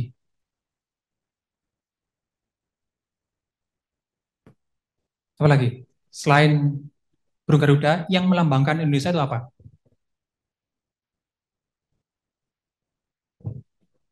Bhinneka Tunggal Ika. Bhinneka Tunggal Ika. Oke. Apalagi? Merah putih nggak bisa? Bisa? Bisa. Lambang ya? Iya. Apalagi selain itu? Identik dengan Pancasila kayak kan itu juga bagian dari Oke. situ. Apakah lambang ini bentuknya sama? Beda. Beda. Ketika Garuda dalam bentuk A, bentuk B, bentuk C, apakah sama maknanya? Garuda melambangkan Indonesia. Ketika saya punya pemain sepak bola Indonesia ya, Iya. punya supporter, Anda punya produsen kaos, membuat jersey untuk penontonnya, ada gambar Garudanya. Anda juga punya eh, produsen kaos, buat juga jersey gambar Garuda. Apakah gambarnya sama nanti?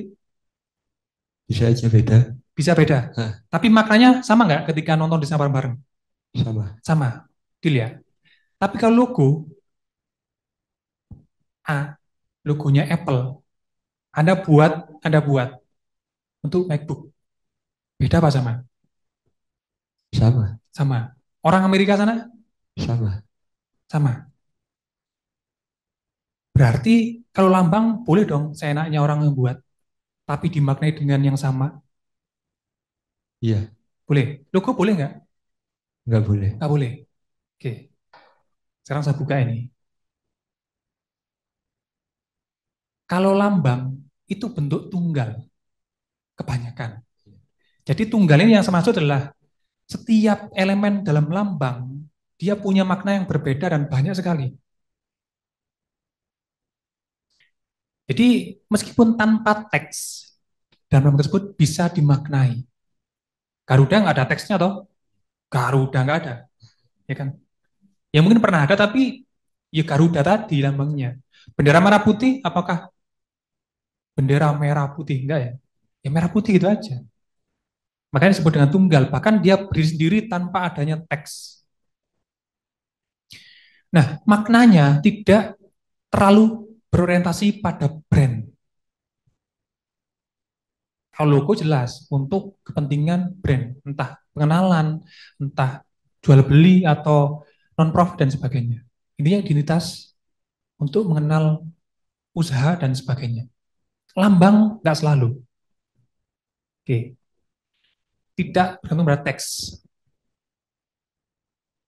Dapat dimengerti tanpa adanya teks tersebut, melainkan dari pengalaman empiris sebelumnya, pengalaman yang lebih dalam ke belakang, sejarah, literasi di buku dan sebagainya.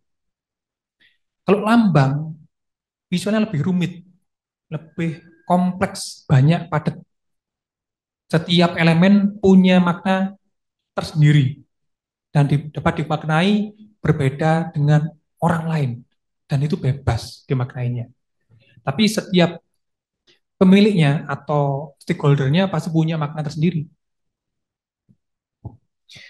Tapi kalau logo bisa gabungan simbol atau logo mark tadi dengan teks logo tab tadi ya.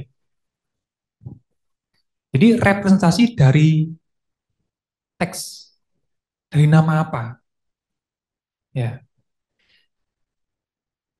Biasanya juga punya slogan. Kebanyakan orientasinya untuk bisnis brand, untuk kelompok ingin dikenal, punya tujuan dia. Dan menjadi bagian yang integral, tidak terpisahkan dari bagian perusahaan. Dan punya kesan yang kuat, pesan yang kuat, dan orang yang melihat logo itu tidak membutuhkan literasi ke belakang secara panjang, long. Cuma lihat sejenak aja, nanti akan ingat lagi, tahu itu apa. Membutuhkan satu detik penglihatan, ini Apple. Saya balik, hidupin, Anda akan tahu. Ini apa tadi? Apple. Tapi kalau lambang, panjang. Panjang, jelaskannya panjang. Anda nggak akan tahu ketika saya nunjukin, ini adalah lambang Indonesia. Langsung nyebutin, apa maknanya. Bingung. Membutuhkan pengalaman empiris yang panjang ke belakangnya. Makanya ada beberapa perbedaan yang sangat signifikan antara logo dan lambang. Dari pengertiannya aja udah beda. Ya.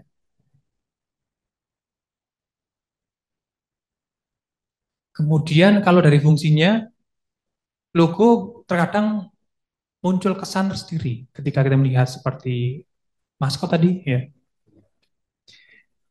Pemicu utama yang cepat ketika ditangkap, cepat dilihat, cepat diingat, cepat digambarkan kembali.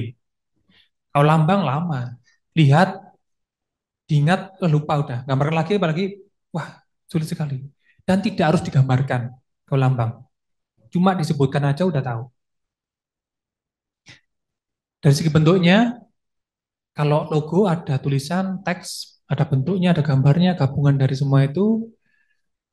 Kalau yang lambang lebih universal, tanpa ada bentuk yang tertentu. Kalau logo lebih sederhana dan tidak terlalu formal, kalau yang lambang lebih kompleks dan cenderung formal dia. Butuh waktu lama untuk mengingat dan mengartikannya. Itu bedanya, logo dan lambang. Masih bingung? Cukup jelas. Berarti kayak misalkan lambangnya Provinsi Jawa Timur gitu kan, kayak itu berarti masuknya ke arah lambang, bukan logo. Itu lambang Maluku. Lambang, kalau Lambang. iya Apa lambangnya Provinsi Jawa Timur? kompleks Pak. Itu logo apa lambang? Lambang. Oke. Jadi paradigma orang menyebut lambang itu udah hampir satu dengan logo. Bingung dia, itu logo apa lambang? Kalau lambang disebut dengan kop. Kok orang-orang zaman di pedesaan yang ngurusi akta dan sebagainya, kop surat, bukan nyebut logo, nyebut kop. Di kope, mana kopnya? Banyak juga nyebut lambang. Lambang kan dengan sesuatu yang lebih rumit. Sebenarnya benar juga ya. Banyak elemen di dalamnya ya. Tapi apakah setuju jika dirubah isinya? Gunungnya dihilangkan, boleh nggak? Oke. Sebenarnya itu juga jadi problematik ya. Masih banyak nyebutan lambang. Seperti contohnya adalah lambang Kota Malang dengan logo Kota Malang. Lambang Indonesia dengan logo Indonesia. Ada yang tahu logo Indonesia? Ingat, kalau logo identik dengan ke arah promosi, penjualan, dan sebagainya. Indonesia apa logonya? Pesona Indonesia. Logo Indonesia adalah Wonderful Indonesia. Indonesia. Logo Malang adalah Beautiful. Kayaknya nggak ada yang tahu loh, Beautiful Malang ya. Kalau Batu, Shining Batu. Ya, untuk promosi. Kalau logo cenderung untuk promosi kebanyakan. Kalau lambang untuk keperluan formal, surat menyurat dari dinas ke dinas. Ya, Pak, namun tanya disebut dengan Pak, logo. Ya, gimana? ada hubungannya sama lambang. Banyak orang-orang juga nyebut lambang itu emblem, Pak. Emblem, oke. Seperti yang saya sampaikan tadi, emblem adalah teknis memvisualkan logo tadi. Kalau lambang ditaruh di bordir di kain, ditempelkan di apa nih namanya? Baju, badge, emblem, badge. Dicetak di pin, jadi emblem juga. Sebenarnya emblem adalah teknik untuk mencetak logo tadi dalam bentuk visual, material, besi dan sebagainya. Sehingga mereka jadi satu kesatuan logonya dalam bidang tertentu, satu bidang tertentu. Seperti itu. Kalau begitu, apakah memungkinkan kalau misalnya logo sama lambang ini jadi satu gambar gitu misalnya? Di dalam lambang itu ada bagian-bagian logo sebenarnya, simbol-simbol yang bisa diangkat jadi logo. Tapi dalam logo juga ada makna dari lambang tersebut.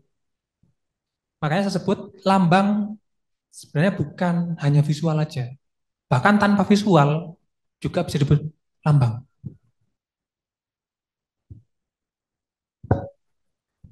Makanya sedikit berbeda pendalaman pengertian antara lambang dan logo. Contoh cepatnya, kalau logo ya banyak digunakan untuk promosi, kalau lambang untuk kegiatan formal aja, formalitas. Seperti lambang Indonesia digunakan sebagai bentuk gedung di IKN. Tapi IKN punya logo sendiri. Ya. Dan dalam logo pasti ada lambang-lambang yang dilibatkan. Meskipun nggak semua. Dalam lambang banyak simbol yang dilibatkan. Dan belum tentu logo. Nah, Oh, kalau banyak. misalnya contohnya instansi apa namanya sekolah itu, contoh kayak Asia ini, Asia, oke. ya ini yang apa yang aku tunjuk ini pakai pensil ini itu Ya, ya. logo atau lambang? Karena kan aku ngerasanya oh ini dipakai untuk kegiatan formalnya juga, tapi juga digunakan untuk apa Promosi. promosi. Ya, sebenarnya itu adalah logo. Lambang teman-teman. Yang bulat lambang dia. Karena banyak elemen di dalamnya seperti burung Garuda, Garuda tuh ya, memegang kertas, melingkari dunia, di baliknya ada bukunya, figuran-figurannya ya, ditambah dengan teks di dalamnya, kompleks sudah. Jadi lambang. Sementara logonya Asia adalah Institut Asia, sampingnya itu sebenarnya. Dan di dalam lambang pasti ada tulisannya, tulis Asia dimasukkan juga tuh. Dan tidak selalu, tapi boleh juga. Pemkot Kediri misalnya. Ada tulisannya di dalamnya. Tapi dalam logo juga boleh juga memasukkan simbol lain yang melambangkan sesuatu, tapi tidak banyak. Boleh pun harus didesain sedemikian rupa seperti Unilever tadi. Tapi ingat, merujuk pada kegiatan promosi, pengenalan. Seperti yang dari UM, Mas Handi ya. Dari UM. UM juga punya lambang dan punya logo. Contohnya di Gedung Cakrawala, Geraha Cakrawala ya. Yang sebelah kanannya adalah logo. Sebelah mana? Kiri ya. Yang kanan adalah lambangnya, yang kiri adalah logonya. Lambang UM yang kompleks seperti Asia itu ya, bulat ada daunnya dan mancurnya. Sementara logonya adalah U dan M The Learning University. Untuk kegiatan promosi dari UM. Gitu. Contohnya lagi adalah pemerintah Kota Denpasar misalkan. Dia juga punya lambang Pemkot dan juga punya logo di dalamnya. Atau logo Bali lah, logo Bali. Yang menjadi landmark di bandara. Juga bisa menjadi penanda komersil dari bandara tersebut. Ya kan? Nggak harus di Bali, jadi banyak tempat. Jadi bisa digunakan sebagai landmark. Saya mau Iya, nanya, silakan. untuk lambang, apakah maksudnya ada proses pembaruan sesuai kayak eranya juga? Kan kalau logo bisa aja yang kayak misalnya logo Google yang dulunya fontnya kayak gitu dan sekarang lebih elegan, rounded ya kan. Tapi kalau lambang apakah ada pembaruan juga atau gimana? Kalau lambang boleh diperbarui hanya melakukan simplifikasi, tapi tidak menghilangkan simbol-simbol di dalamnya. Kalau logo boleh secara semua dihilangkan diganti yang baru pun boleh, tapi lambang tetap harus mewakili simbol-simbol tertentu yang ada di dalamnya. Hanya boleh melakukan simplifikasi dari bentuk yang sangat rumit disimplifikasi jadi bentuk yang sederhana. Itu baru boleh kalau lambang. Makanya ada lambang Garuda, di dalamnya ada lambang-lambang lainnya, dan dari lambang ini bisa digunakan jadi satu logonya partai. Pasti mungkin teman udah familiar itu. Lambang negara Indonesia. Ada satu partai yang ingin bentuk partai punya logo menggunakan satu lambang di burung Garuda. Banteng merah misalkan. Bintang kuning, bintang kuning ya. Atau pohon apa? Beringin warna kuning ya. Jadi banyak mengambil dari lambang-lambang jadikan logo. Untuk apa? Komersil. Lebih simpel? Iya. Lebih sederhana. Makanya para partai juga melakukan brand campaign, promosi akan partainya dengan bendera warna merah dengan hewan Pinocchio, Pinocchio. Kenapa itu lah? Warna merah itu. Di Bali banyak warna bendera merah. Partai nomor satu di Indonesia. Jadi seperti itu, teman-teman. Harus bisa membedakan lambang dan logo. Mungkin kalau untuk orang lain yang non DKV, silakan mereka nyebut lambang itu oke, nggak apa.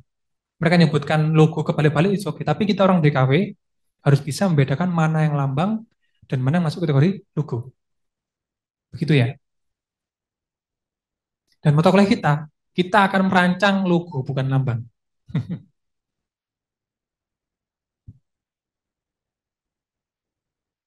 Karena sekarang udah mulai disimpelkan semua lambang-lambang yang zaman dulu ya. Kalau lambang itu cenderung terikat dengan era kuno, klasik. Tapi logo modern seperti logonya Juventus berbeda. Mereka merubah lambangnya jadi logo, emblemnya jadi logo. Gitu. Ada lagi? Ya, silakan. Hmm.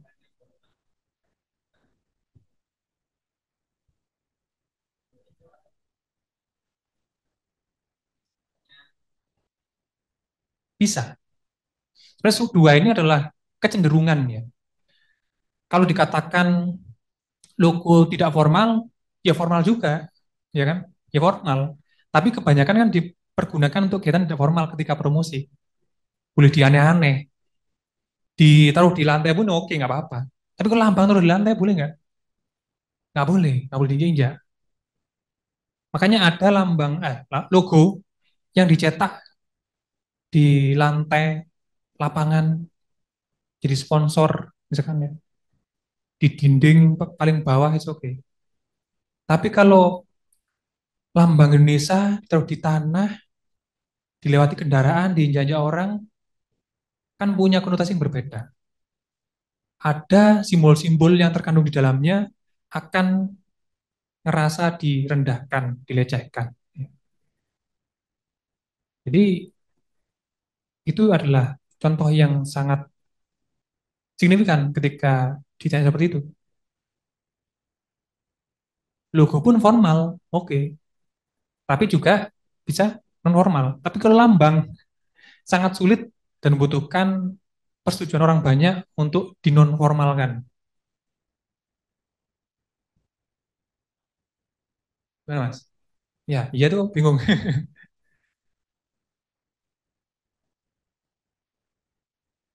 Mm-mm.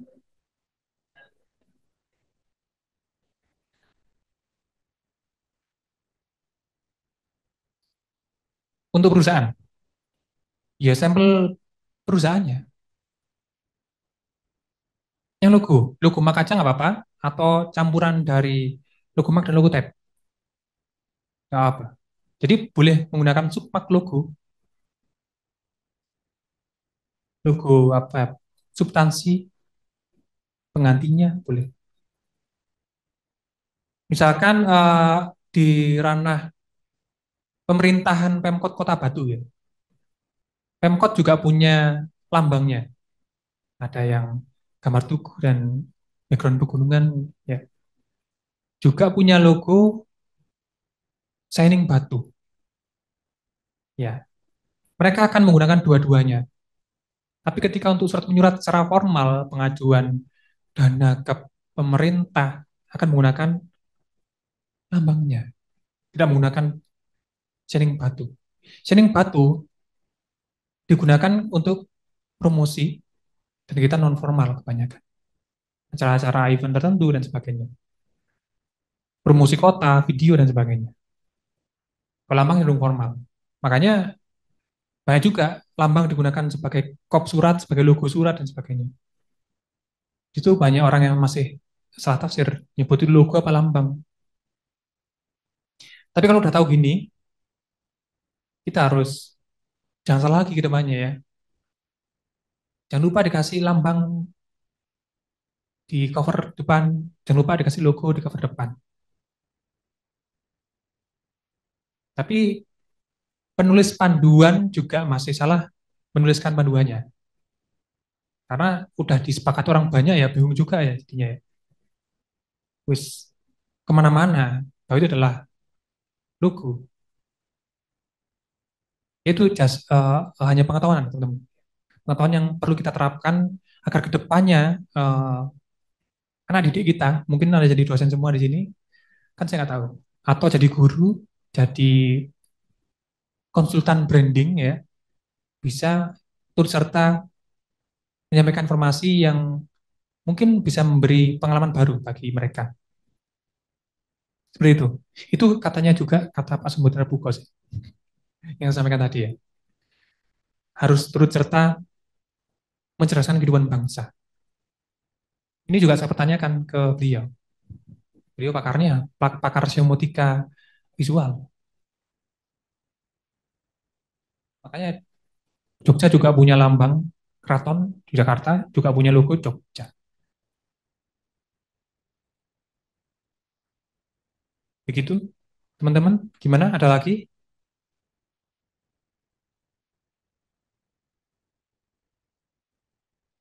Oke, yang online nggak ada kayaknya. Yang offline?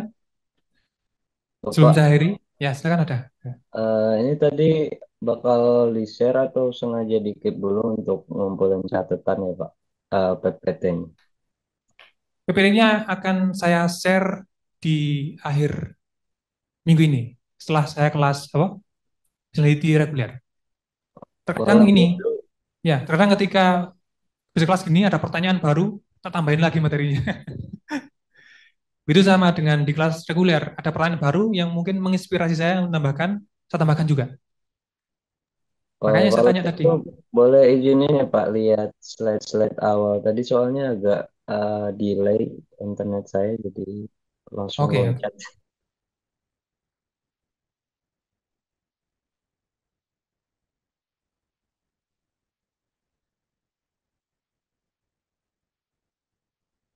Yang bagian mana, Mas?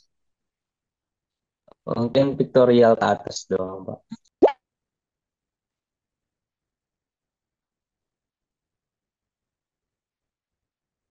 Ini ya bagian logo. Sisi logo berarti ya. Iya, tadi sih di piktogram ke atas sih Pak, saya yang kesekip. Oh, piktogram ke atas.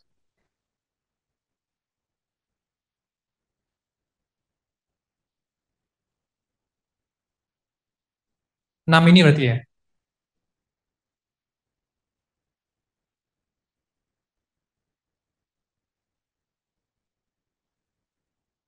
Iya, nggak ada suaranya. Jadi nomor satu sama ke atasnya gitu doang sih Pak tadi. Oh, Boleh. cuma nomor satu aja. Oke. Ini, kok kelewatan? Sorry, sorry. Si sapinya nggak keluar ya dia. Nah, ini. Oke, ini sama Yang gimana? di atasnya icon indeks sama simbol itu ada lagi nggak Pak yang kuning? Nggak ada. Nggak ada, berarti itu paling awal. Ini paling utama ini. Ah, itu paling utama. Ini paling utama. Nah, ini covernya. Itu gimana? Ya, nanti saya share ya, secepatnya lah. Kalau ada Ya Pak, perubahan saya terima update. kasih. Oke. Yang offline? Aman? Oke, cukup ya. Oke, teman-teman. Nanti akan saya baca lagi ya tugas-tugasnya. Akan saya teliti lagi.